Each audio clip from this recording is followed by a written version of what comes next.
आज हम लोग जानेंगे कि अभिप्रेरणा क्या है। अभिप्रेरणा अभिप्रेरणा क्या है। बार बार कहा जाता है कि प्रेरित नहीं होता है व्यक्ति, उसे प्रेरित करने के लिए क्या किया जाए। मोटिवेट नहीं हो रहा है, उसे मोटिवेशन के लिए क्या किया जाए। तो आखिर यह मोटिवेशन क्या है, अभिप्रेरणा क्या है। अभिप्रेरणा एक हाइपोथेसिस है, हाइपोथेटिकल प्रोसेस है, परिकल्पनात्मक एक प्रक्रिया है जिसके अंतर्गत व्यक्ति एक परिकल्पना को तैयार करता है, एक कहानी का निर्माण करता है और उसके आधार पर किसी भी व्यक्ति को सफलता के मार्ग पर ले जाने का प्रयास किया जाता है। जब तक व्यक्ति किसी काम को करने के लिए मोटिवेट नहीं होगा तब तक वह किसी काम को सफलतापूर्वक नहीं कर सकता है। और एक बार अगर वह मोटिवेट हो गया तो समझ लीजिए कि वह अपने काम को बड़ा आसानी से कर लेगा, क्योंकि अभिप्रेरणा के द्वारा व्यक्ति के व्यवहार में कुछ परिवर्तन लाने की आवश्यकता होती है। और यह अभिप्रेरणा क्या है। अभिप्रेरणा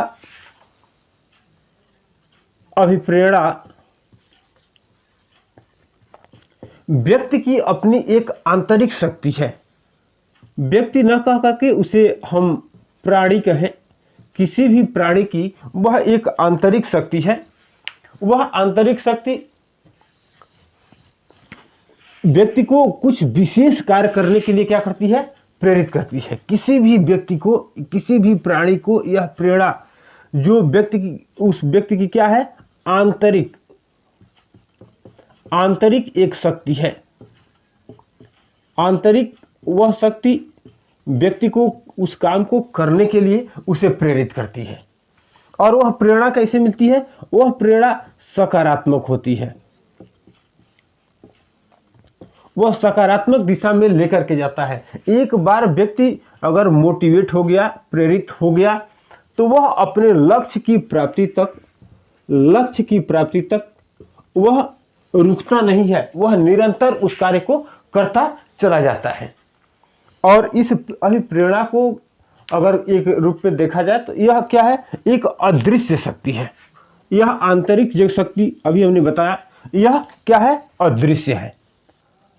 अदृश्य है, इसे देखा नहीं जा सकता है। किसे नहीं देखा जा सकता, अभिप्रेरणा को देखा नहीं जा सकता है, क्योंकि यह अदृश्य है। इसका क्या दिखता है, कैसे हम जानेंगे कि व्यक्ति प्रेरित हुआ है, उसकी आंतरिक शक्तियां जाग गई है, वह काम करने के लिए तत्पर है। और वह तब तक तत्पर है जब तक उसे अपने लक्ष्य की प्राप्ति न हो जाए। वह प्राणी अगर तत्पर हो गया है और अपने लक्ष्य की प्राप्ति के लिए एक ऐसी परिकल्पना से प्रेरित हुआ है, मोटिवेट हुआ है कि वह उस काम को कर लेना चाहता है, अपने उस जीवन लक्ष्य को प्राप्त कर लेना चाहता है, तो तब तक वह परिणाम बताएगा कि व्यक्ति कितना मोटिवेट हुआ है। परिणाम ही दर्शाता है। अगर उसके मोटिवेशन की बात करें हम, तो काम वह करेगा कितना बेहतर करेगा। बच्चा सीखेगा तो कितना बेहतर सीखेगा। क्योंकि लर्निंग में एक बात आती है कि व्यक्ति अगर प्रेरित होता है, या बच्चा या कोई भी प्राणी अगर प्रेरित होता है, तो वह अधिगम का क्या मुख्य अंग है। एक बार बार प्रश्न पूछा जाता है कि क्या अभिप्रेरणा, ध्यान देंगे, अभिप्रेरणा अधिगम, क्या अभिप्रेरणा अधिगम में अपनी भूमिका को निभाता है, तो अवश्य निभाता है। जब तक व्यक्ति प्रेरित नहीं होता, कोई प्राणी प्रेरित नहीं होता, तब तक वह अधिगम नहीं कर सकता है। तो यह अधिगम का क्या है, यह प्रश्न बनता है बार बार। अधिगम का यह एक सहायक अंग है। किसका अंग है, अधिगम का सहायक अंग क्या है, अभिप्रेरणा है। व्यक्ति प्रेरित होता है तो वह उस काम को करता है। यानी कि अभिप्रेरणा का होना अधिगम के लिए क्या है, जरूरी है।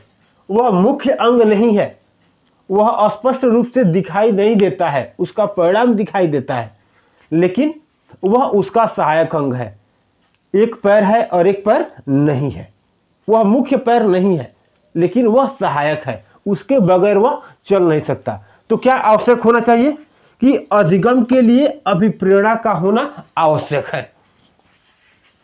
जब तक अधिगम व्यक्ति करना चाहता है लेकिन उसे प्रेरणा नहीं मिलेगी तो वह उस काम को ठीक प्रकार से व्यक्ति नहीं कर पाता है। अभिप्रेरणा का काम क्या है, उत्साह उत्पन्न करना। अभिप्रेरणा का कार्य क्या है, इसका कार्य है उत्साह उत्पन्न करना। जब तक यह उत्साह को उत्पन्न नहीं करता है क्या, अभिप्रेरणा, तब तक व्यक्ति अधिगम नहीं कर सकता है। इसलिए इसे हम क्या किस नाम से जानते हैं, सहायक अंग के नाम से जानते हैं।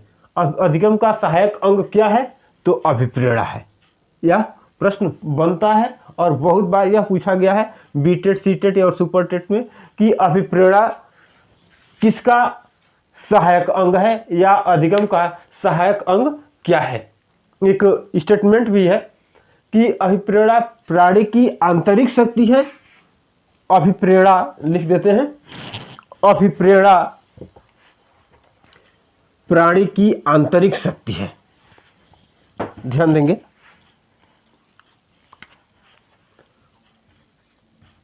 अभिप्रेरणा प्राणी की आंतरिक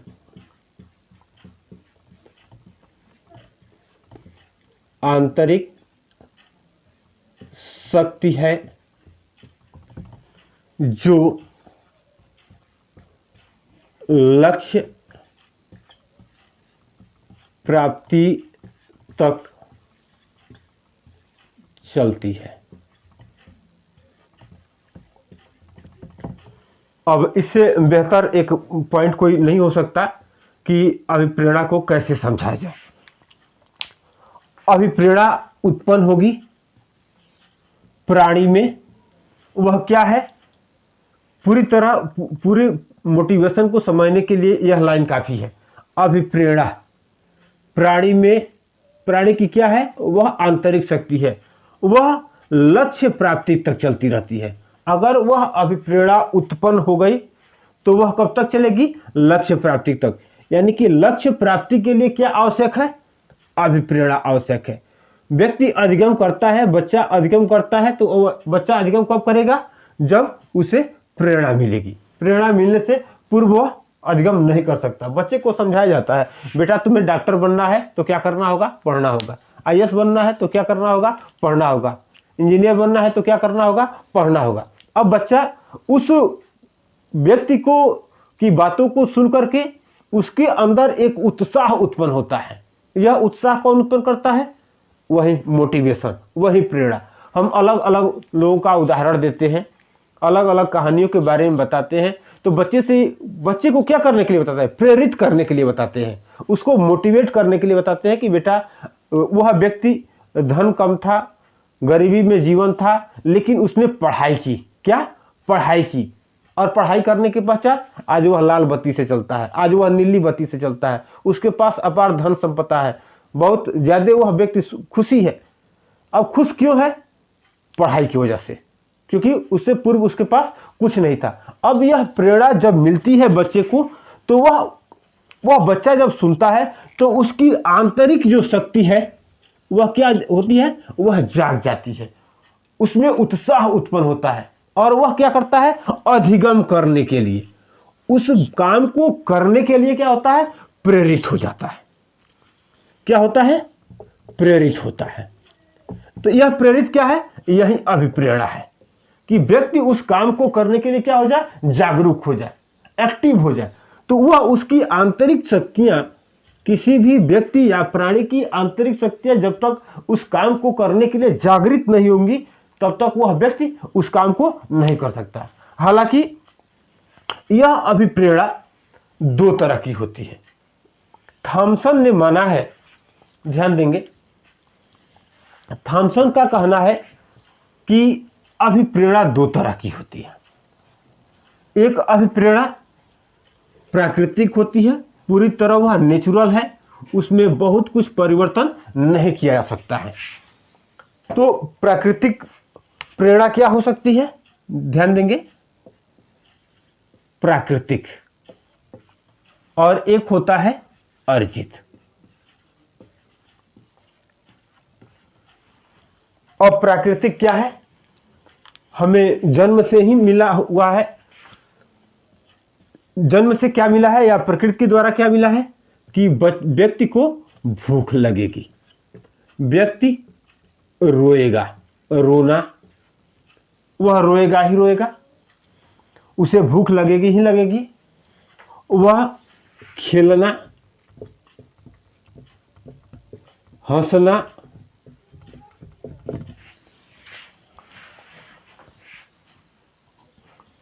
नींद आना, निद्रा जिसे कहा जा सकता है, विश्राम करना, आराम फरमाना, यह व्यक्ति को प्रकृति के द्वारा मिली है।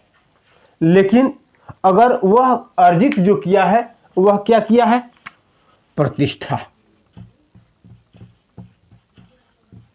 इसे अर्जित किया जाता है। यह क्या है, प्रतिष्ठा अर्जित करना, वह किसी व्यक्ति से प्रेरित होकर के अपनी मान मर्यादा और प्रतिष्ठा को क्या करता है, अर्जित करता है। किसी व्यक्ति से प्रेरित होकर के वह उसके अंदर रुचि उत्पन्न होता है किसी काम को करने के लिए। पुस्तक पढ़ना है, क्रिकेट खेलना है, वॉलीबॉल खेलना है, रैकेट खेलना है, यह रुचि उत्पन्न हुई। किसी व्यक्ति को देख करके गाना सुनना, रुचि उत्पन्न हुई, वह कार्य बच्चा करेगा।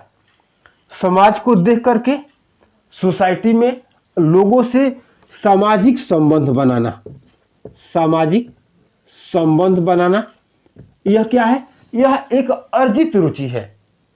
हमें लोगों से बात करने में मजा आता है।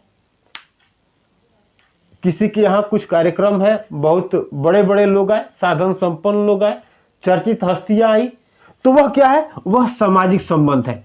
फिर व्यक्ति विचार करता है इस पर कि उनका इतने बड़े लोगों से संबंध क्यों है, ऐसा उन्होंने क्या किया है। उस पर जो वह विचार करता है तो उसकी वह आंतरिक शक्ति, यानी कि उस व्यक्ति से वह बच्चा या वह प्राणी क्या हुआ, प्रेरित हुआ।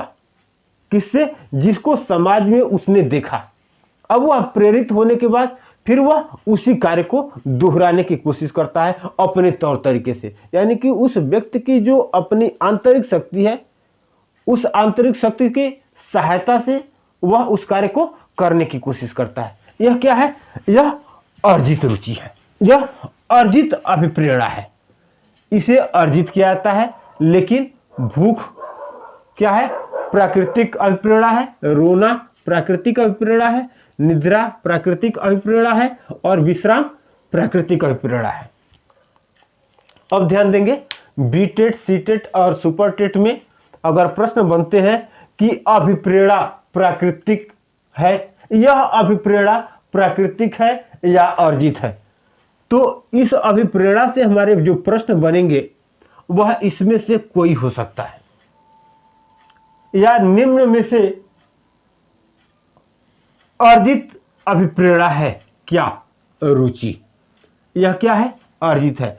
सामाजिक संबंध, यह कौन सा अभिप्रेरणा है, यह अर्जित है। प्रतिष्ठा, यह कौन सी अभिप्रेरणा है, अर्जित है। लेकिन अगर वहीं पर प्रश्न अगर बन जाता है कि यह निम्न में से प्राकृतिक अभिप्रेरणा है, आपको कुछ विकल्प या तीनों विकल्प दे दिए जाए और इसमें से कोई एक आपको विकल्प चयनित करने के लिए दिया जाएगा, तो इसमें से कौन प्राकृतिक है, तो भूख लगना भी प्राकृतिक है, निद्रा भी प्राकृतिक है, विश्राम भी प्राकृतिक है। व्यक्ति को पीड़ा होगी तो वह रोएगा ही रोएगा, उसे व्यक्ति को खेलने के लिए भी समय चाहिए, हंसेगा ही हंसेगा, कोई खुशी होगी तो यह क्या है, यह प्राकृतिक है, यह बिल्कुल नेचुरल है। तो यहां से बीटेट सीटेट में यहां से भी प्रश्न बनते हैं। चलिए एक और बात हम चर्चा के दौरान बता दें कि मैं इस YouTube चैनल के बाद अपना एक एप्लीकेशन भी है जिस पर मैं बीटेड, सीटेड और सुपर टेट से संबंधित कक्षाओं को मैं लेता रहता हूं। वह कक्षाएं उस एप्लीकेशन पर ऑनलाइन आपको उपलब्ध होंगी। एप्लीकेशन का नाम है, वह ऐप है स्टडी बाय वीर सर। इस स्टडी बाय वीर सर इस एप्लीकेशन पर आपको कक्षाएं मिलेंगी। बीटेट, सीटेट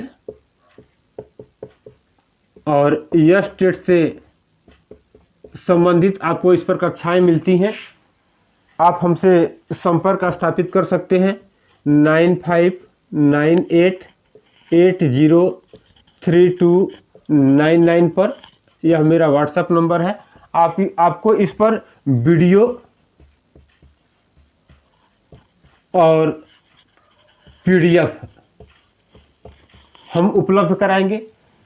इसमें आपको एक लाभ होगा कि यह बीटेड, सीटेट या यस टेट से संबंधित जो भी आपका पाठ्यक्रम होगा, अगर इस एप्लीकेशन को डाउनलोड करने के बाद अगर हमारे इस व्हाट्सएप नंबर पर अगर आप हमसे संपर्क करते हैं तो हमारा यह वीडियो जो ऑनलाइन क्लास हम लेते हैं वह वीडियो जब तक के लिए 2 महीने, 4 महीने, 6 महीने के लिए आपने वह कोर्स लिया हुआ है, अगर किसी कारणवश आप 1 दिन 2 दिन का क्लास अटेंड नहीं कर पाते हैं तो उस क्लास का वीडियो आपको उस पर मिल जाएगा आपके एप्लीकेशन पर जो आपने डाउनलोड कर रखा है, और उस पर उससे संबंधित मैटर पीडीएफ के रूप में हम आपको उपलब्ध कराते हैं। इसके साथ साथ यह हमारा जो एप्लीकेशन है, इस एप्लीकेशन पर आप हमसे संपर्क स्थापित करने के लिए इस नंबर पर सबसे पहले संपर्क करेंगे। आप अपनी क्वेरी कर सकते हैं और उसके बाद से इस एप्लीकेशन को आप डाउनलोड करेंगे। हालांकि मैं YouTube के पर भी कुछ क्लासों को मैं लेता रहता हूं और कुछ विशेष बात इस YouTube चैनल पर भी मैं पोस्ट करता रहता हूं, और बीएड से संबंधित बहुत सारे मैटर को मैं अपने इस YouTube चैनल पर पोस्ट करता रहता हूं। अगर आपको यह वीडियो अच्छा लगा हो तो आप इसे लाइक, सब्सक्राइब और शेयर करें। आज के लिए इतना ही। बहुत बहुत धन्यवाद।